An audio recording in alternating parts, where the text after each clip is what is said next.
那么我要跟今晚很开心，就是每次上这堂课，其实我是很开心的，因为我自己很长的时间都一直在看着这堂课怎么解决问题。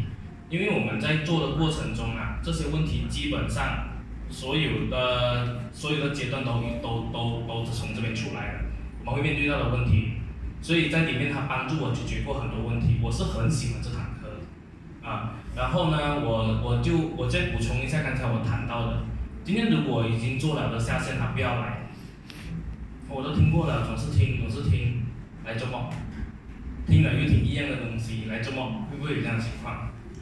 有哈，各位你知道吗？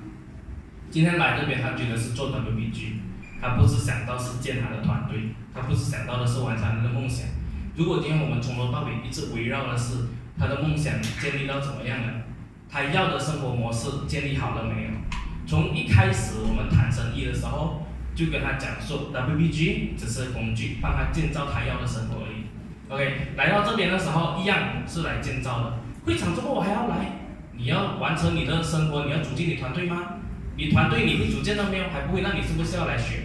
那你要看人家怎么讲，你才能够去讲啊。你自己都还不会讲的话，你就想以为签了进来就能够成功，不可能了。所以来了以后，一次两次以后没有再来的下线，他们觉得自己在外面谈会能够，我们一定要给他知道，他没有借助会场的力量，他团队是绝对不可能起来的，因为一个人永远带不起那么大的团队，除非他真的很厉害。可是如果他真的是这么厉害啊，他一定知道怎么接力。再厉害的人都会接力。你看原本没有接力呢，原本也借我们的力，原本借我们的力去做梦，去开新加坡市场。这一次去的全部讲师都是金人，可是我们之前借用原本的脑袋让我们成长，所以我们都是互相帮助的。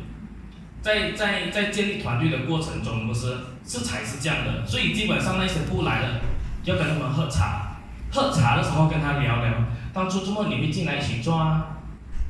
做的时候，我就想要来试试看做哦，还是什么咯？这个是为什么？因为当初聊的梦想跟生活的模式，还要的理想聊的不够多。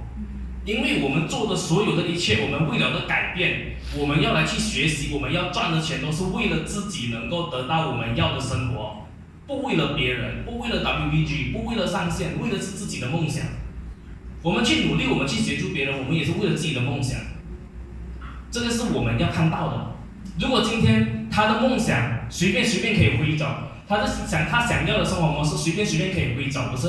那这种人我们也帮不了。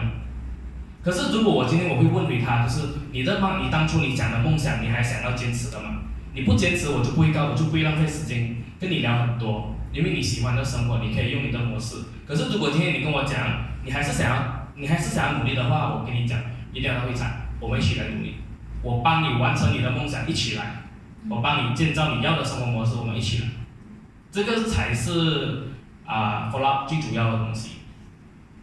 一直拉他去会场拉不动的话，就要跟他谈这个咯，大概就是这样，谢谢。